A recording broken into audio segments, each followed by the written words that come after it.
ఆంధ్రప్రదేశ్‌లో పోలీసులు అండ్ అధికారులు హైకోర్ట్ అన్నా కూడా ఏ విధంగా లెక్క లేకుండా ప్రవర్తిస్తున్నారో ఇప్పటికే చాలా సార్లు ప్రూవ్ అయింది. ఇది తాజాగా మరింత బలంగా ప్రూవ్ చేసే సంఘటన.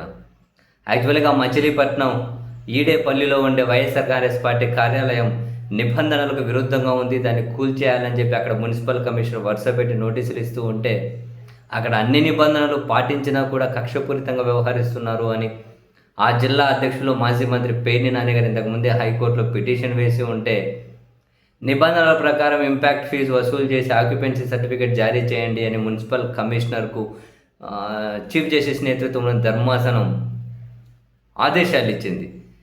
హైకోర్టు సీజే నేతృత్వంలో ధర్మాసనం ఆదేశాలు ఇచ్చిన మున్సిపల్ కమిషనర్ డోంట్ కేర్.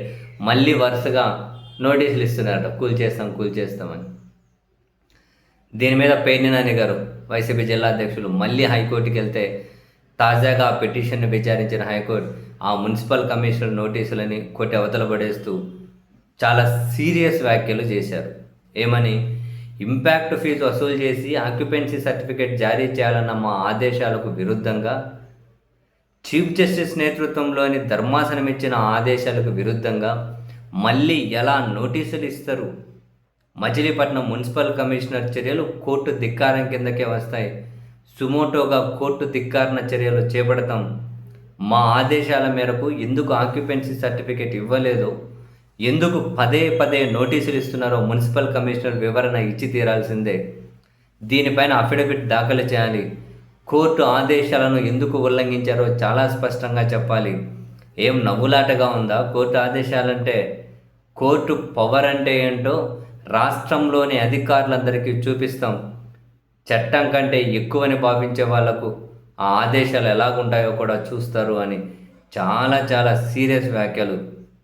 మీలాంటి వాళ్ళని ఎక్కడ నిలబెట్టాలో, ఎలా ట్రీట్ చేయాలో మాకు తెలుసు. నీలాంటి వాళ్ళను జైలుకు పంపితే మిగిలిన అధికారులకు కూడా తెలిసి వస్తుంది.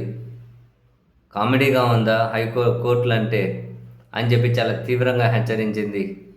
అయితే వాదనల సమయంలో మున్సిపల్ కమిషనర్ తరపు న్యాయవాది జోక్యం చేసుకునే ప్రయత్నం చేస్తే, కోర్టు ఆదేశాలను అమలు చేయలేదు అంటే మున్సిపల్ కమిషనర్కి ఇంగ్లీష్ రాదా, లేక వచ్చిన అర్థం కాదా అంటూ తీవ్రంగా మండపడ్డారు.